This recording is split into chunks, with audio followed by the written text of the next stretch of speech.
Welcome to the Leaders in Payments podcast, where we talk to C-level leaders from across the payments landscape. We'll be discussing the products and services that impact the payment space today, as well as trends and predictions for the future of payments. We will also hear stories from our guests about their journeys to the top. So we have this entire customer base who's never really experienced a high-quality rewards program. What if we could give them one and build one?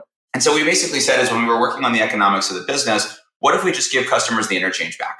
What if we just basically took all the interchange we generate, we keep the subscription fees, we get that interchange back to the customer to drive retention and push the swipes and get people to actually use our product and get that high quality, build that high quality credit, and then incentivize and reward them along the way. And so we offer about 1% back in terms of points of redeemable value. So if I spend $100, I get basically about $1 back in the value of points. And then when I go to our store where the prices are not inflated, I can then go buy those products and get things like AirPods or gift cards or whatever it may be, and give our customer that really high quality sort of Amex-like rewards experience for someone who's never really experienced it.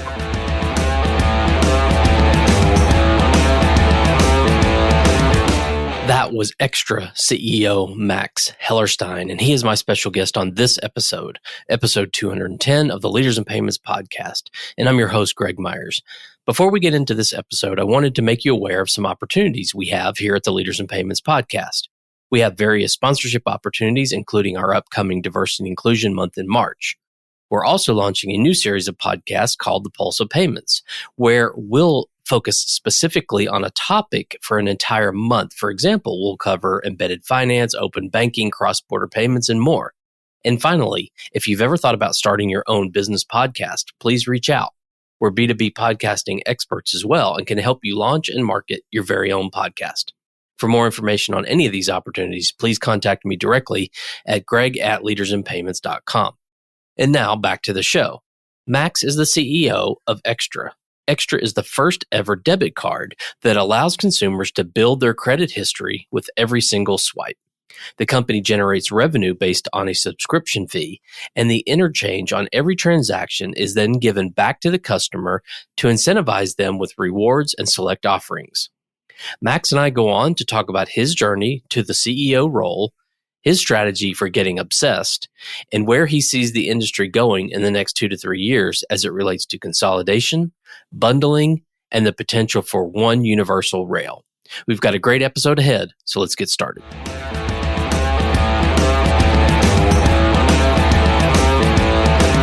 Hi, Max. Thank you for being here, and welcome to the Leaders in Payments podcast. Hey, Greg. Thanks for having me. Absolutely. So let's dive in and we'll circle back to your professional career in just a minute. But just to get us started, could you tell the audience a little bit about yourself, maybe where you grew up, where you went to school, where you currently live, a few things like that? Sure. My name is Max Hellerstein. I'm the CEO of Extra. I've been an entrepreneur for the last 12 years of my life, originally from New York City. Didn't go to college, but I went to the High School of Fashion Industries. Actually, I went to Brooklyn College for about 2 weeks. Moved out to Los Angeles about 5-6 years ago. And I'm here now in sunny Los Angeles. Awesome. Well, let's discuss the company Extra. So tell us what Extra does. So Extra is the first debit card that allows you to build your credit history with every single swipe. Much like a credit card or much like another secured or unsecured credit product, we allow you to basically build credit history that reports to the bureaus, earn rewards with every swipe, and get access to really cool rewards and items for using sensible payment behavior on your debit card. Okay. And you launched this company, 3 years ago? We launched about 3 years ago. We were in research and development for like 6 or 7 months and then launched at the end of 2020. So, we've been in market now, sorry, my math precedes me here, about 2.5 years, but the company's been around for about 3. Okay. And what was it like launching a company during the COVID crisis? It was wonderful and challenging at the same time. Great time to focus, at home all day. Actually, at the time was living with my co-founder or one of my co-founders. And so we were just, every single day, kind of 9 to 9 working because there really wasn't much else to do.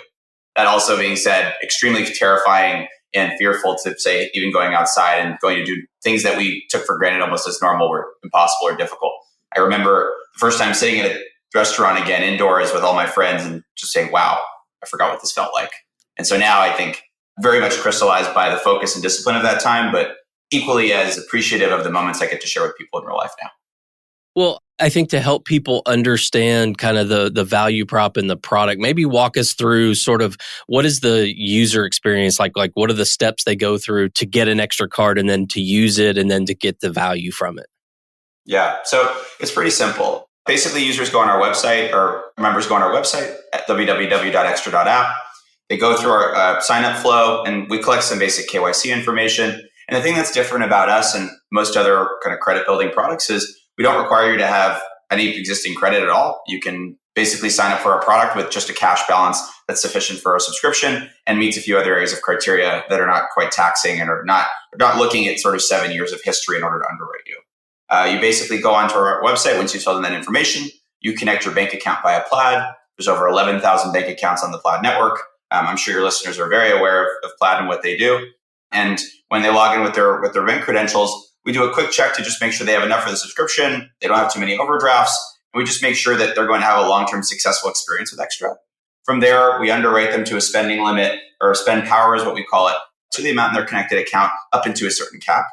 From there, we approve that customer within about 5 minutes. The customer then gets a card shipped to them once they've been approved.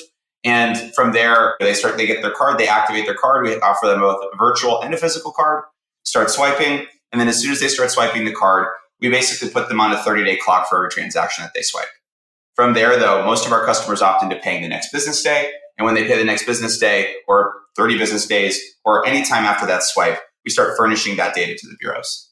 And we take real-time balance sheet risk on those customers where we have real losses. We incur all of the same traditional issues and headaches of traditional credit products, all designed around getting customers to pay more frequently, not less. Okay. And can you talk about the growth? Because I know you guys have seen some pretty good growth over the last 2.5 years. Yeah. So right now we have about 120,000 customers on the platform, all which are subscribers. So our product is not free.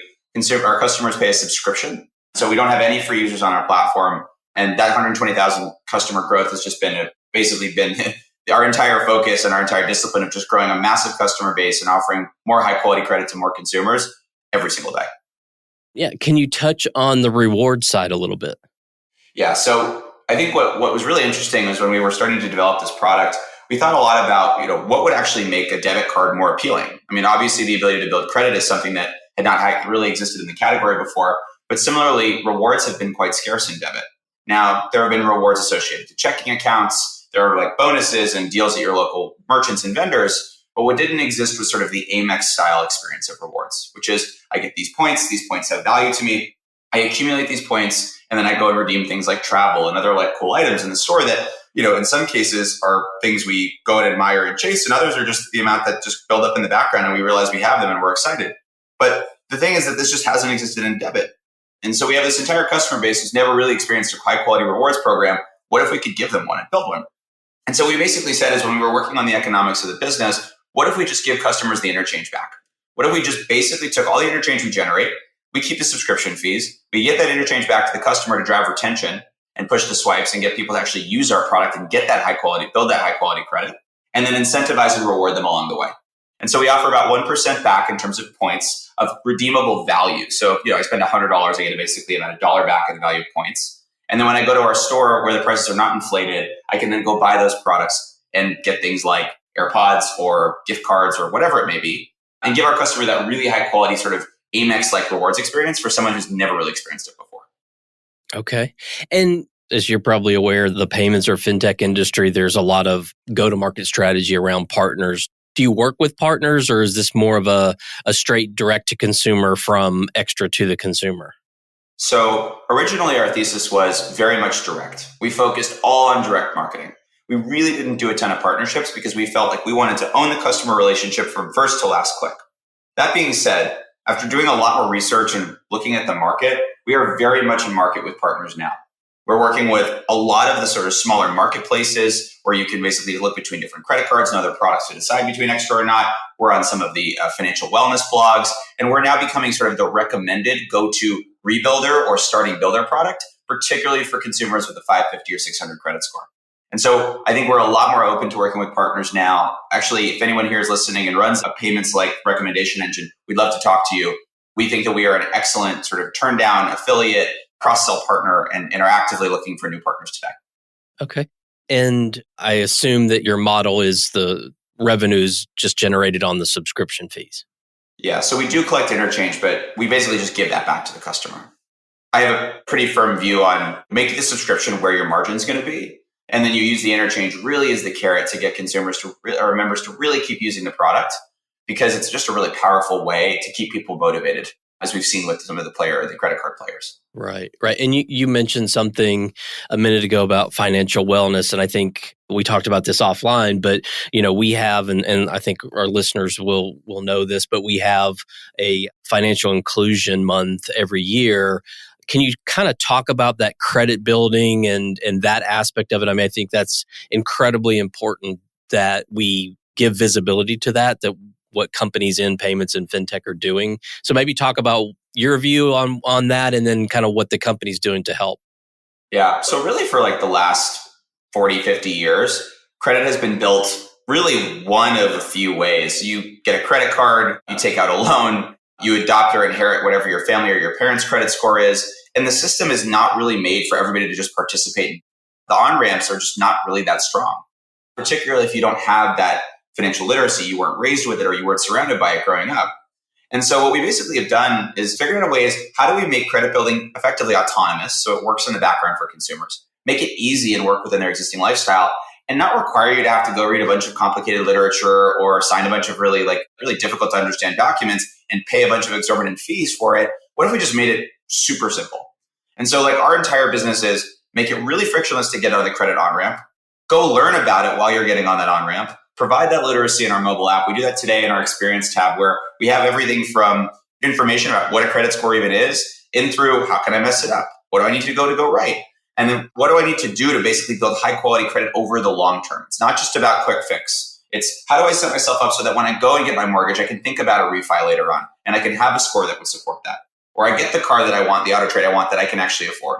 So this is sort of our style and our approach, as opposed to credit at all costs, boost the score, nothing else matters. It's how do I build high quality, deep credit history such that I end up being able to get told yes on really high quality products later on, especially when I need them most. Because what we all know is that credit is really valuable when we need it the most. And it's extremely difficult to get when we need it the most. So you want to have it before that happens. So I would almost argue that what we find is that we are giving you the guide.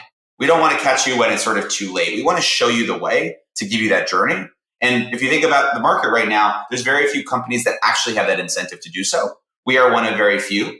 And that is because we actually encourage our customer to pay more frequently, make more payments on time, and we don't charge interest. And so our entire business is around how do we say yes more often?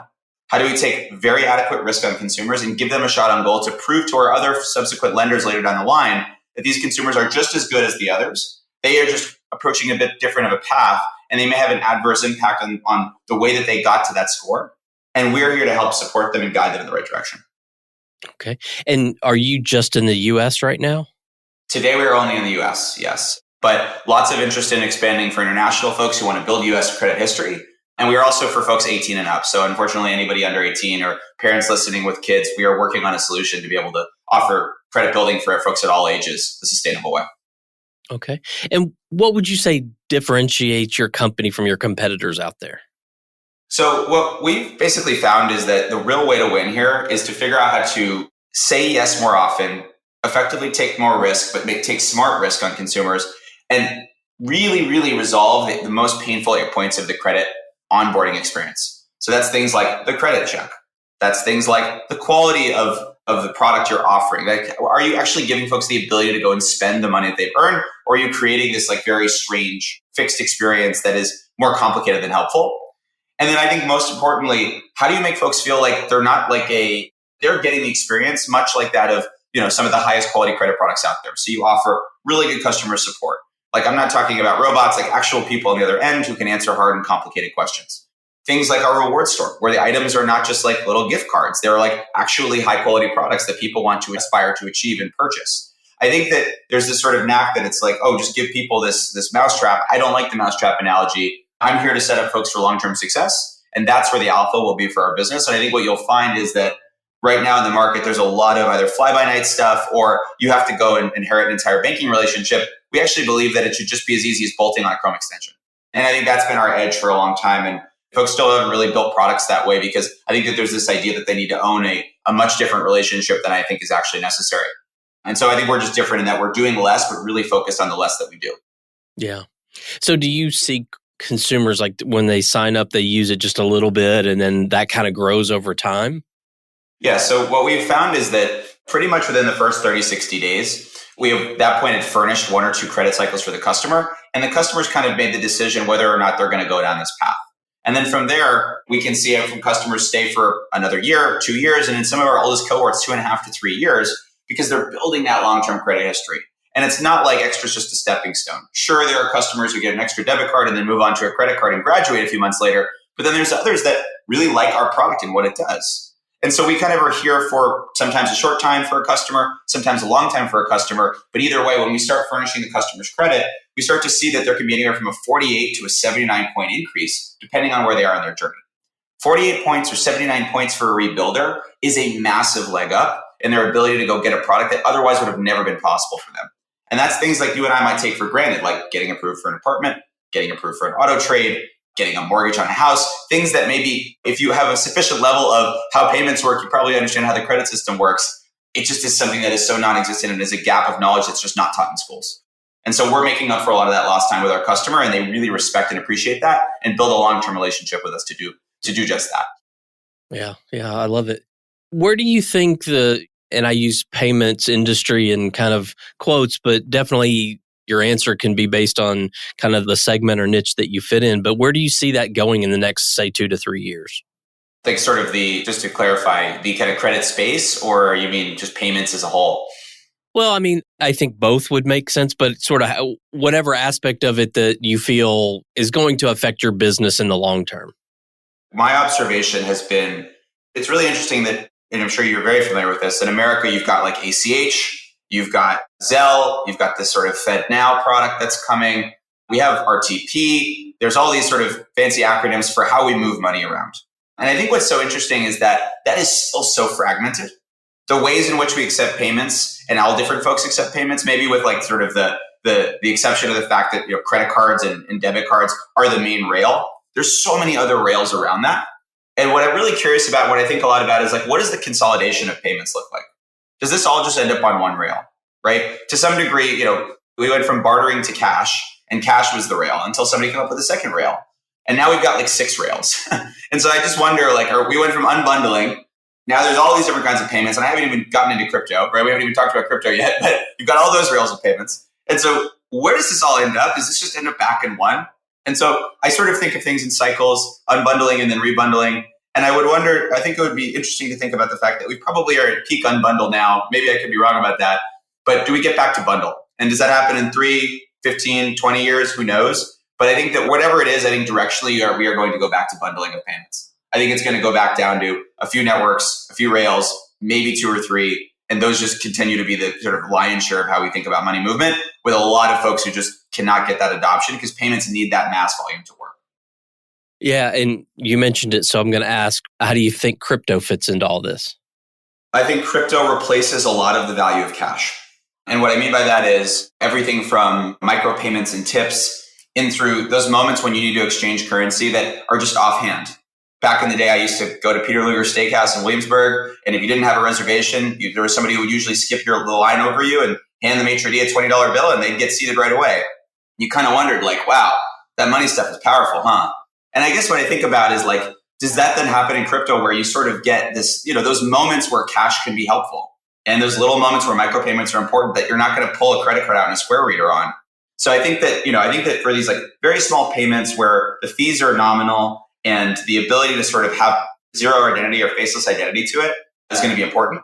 I don't think people want to just pull a phone out and wire and send money to each other. Even on Zelle, I think it's a fine product, but that is just, I think, going to get way smoother. I think it's going to be like taps instead of like inputs. And so when that happens, I think crypto will play a major role in that. I also think that, if you think about a borderless world, globalization, TransferWise, massive payments business, a lot of fees, right? You got to send money across the world. It's expensive. You got family at home. Crypto addresses a lot of that. And so I just think that there's a ton of opportunity. And like, how do you just make money move like water in a world where we are now totally globalized and we don't have that ability to have that first touch access, as well as just the wonderful parts of cash that I think folks also take for granted. And as cash starts to phase out, we will start to miss a lot more. Sure. Are there macro things going on, inflation as an example, that you feel like affect your customer base, or even, you kind of mentioned the credit side? Are there macro things going on there that you guys keep an eye on that you want to touch on? So I can speak for, the extra customer base and, the data set we have, which is substantial, right? About 120,000 customers who are very much active, using our product. And we observe a lot of payment data around. And I think that my observation is that in a weird way, we grew during, our peak of our growth grew during the zero interest rate environment where money was effectively free. And actually our competitors became all of the high quality credit cards that could lower their bar for underwriting, because in theory, they could take more risk and more balance sheet risk on consumers and issue more credit to customers. And so we were actually competing, our ads and our acquisition efforts were competing with high quality credit cards that were willing to lower their bar. Conversely, though, when you see interest rates go up, the belt tightens because the cost of capital is more expensive. And so the losses hurt more for the large lenders. And so what that means is the large lenders will literally start closing lines on consumers. It's happened before. This happened in 2008 and 2010. They start shortening lines on consumers. They start closing lines on consumers and just firing customers left and right, as well as saying no to more consumers at the top of the funnel.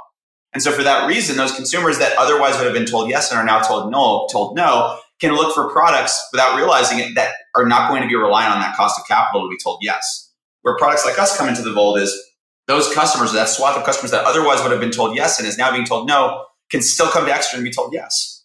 Because we're incentivized to get paid more frequently, not less. Because we don't charge interest, we feel very strongly that when there's impact to macro conditions, products like ours really do thrive because we're a safe harbor for consumers who still need to build their credit, need to find a place to do it. It's not like people are going to stop moving into apartments, buying cars and homes that are going to need credit and financing to be able to do so. And they can go and get that high quality credit with that sensible behavior with us. And so we're insurance when you don't need it, and we're super helpful when you do. So what I would say is I'm very bullish and optimistic of the macro environment. For Extra, I'm obviously, for humanity, I'm more concerned because I think people have gotten really comfortable with money over a really long period of time. And I think that we're in a glut, and that glut is, we're having a come down period off of that glut now. We're seeing this in our spend. We're seeing this in overall customer performance. There's just less money going around with the consumer.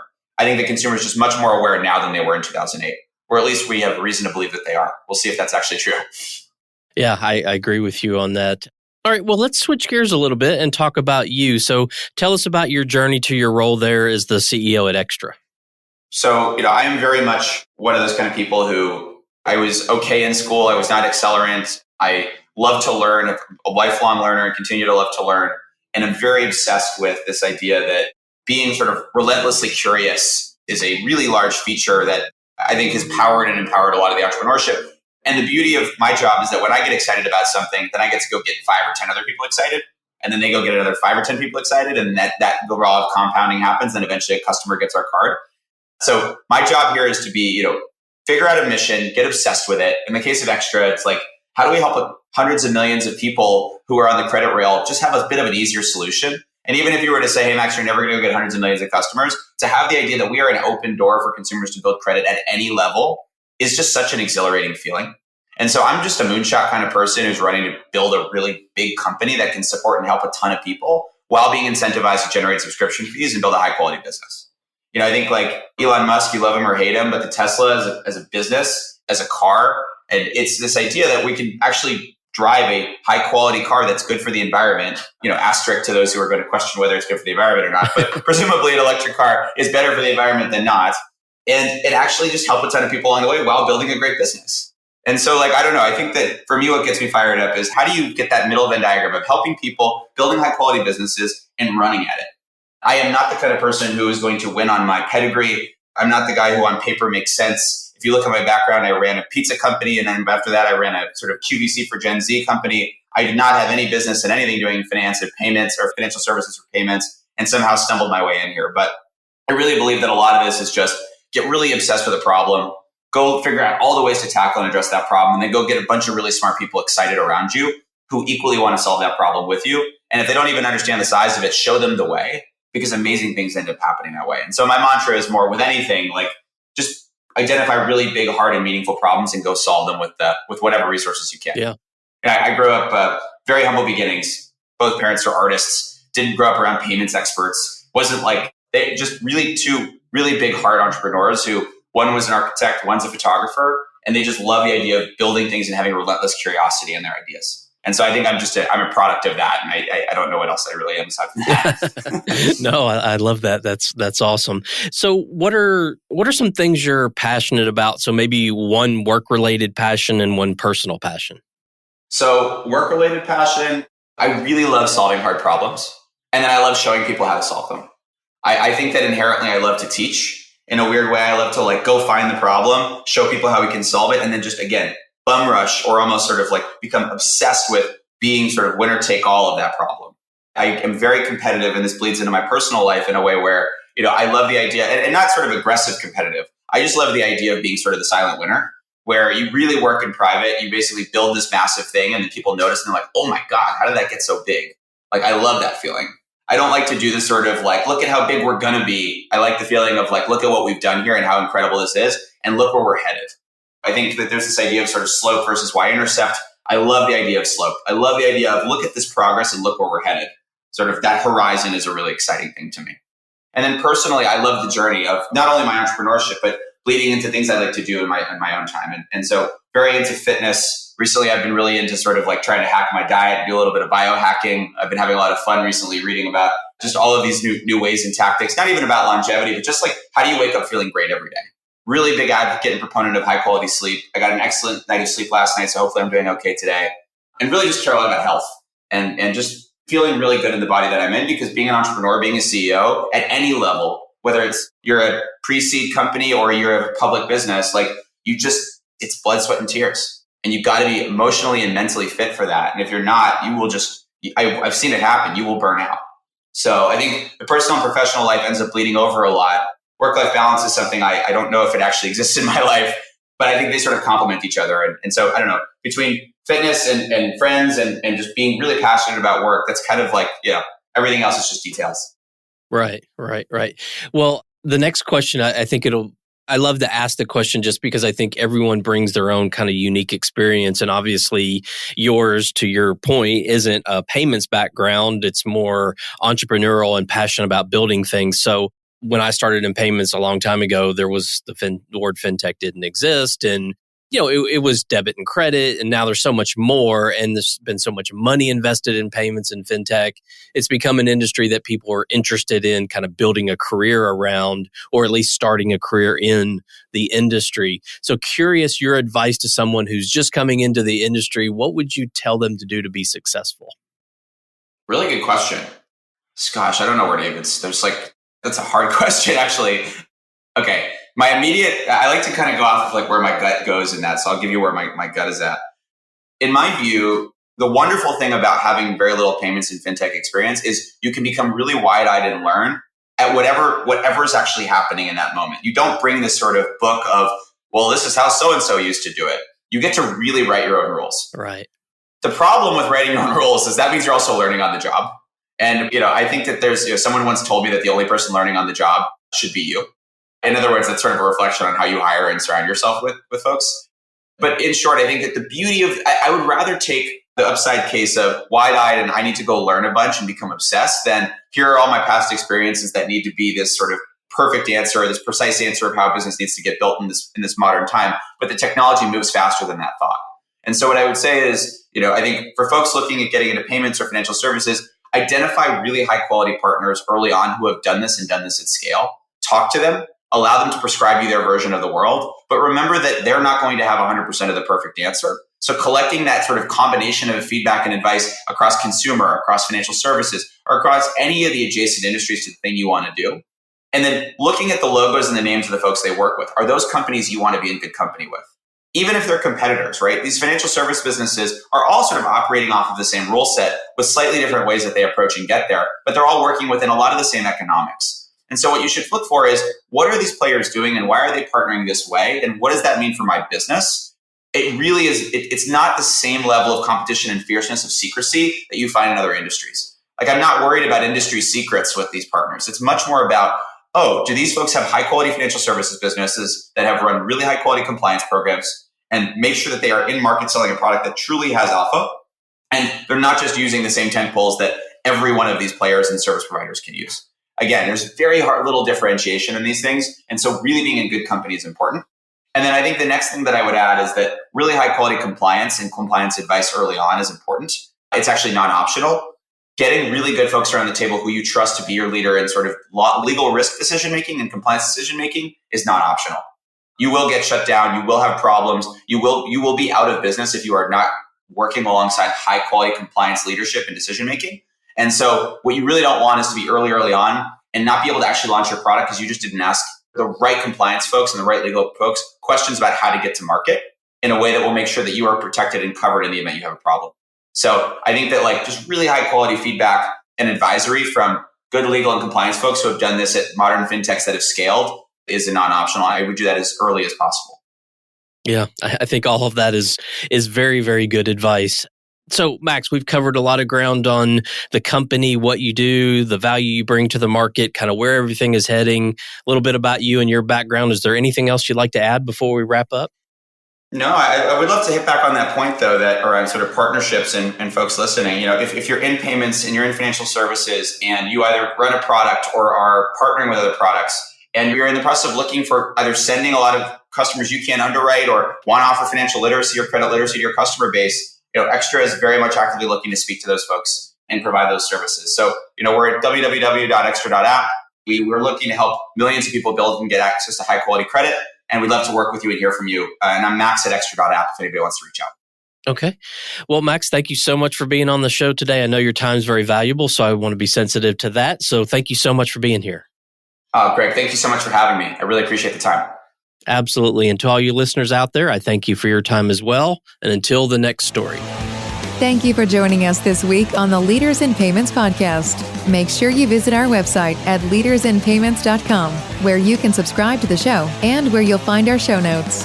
If you enjoyed listening, please share on your social channels as well.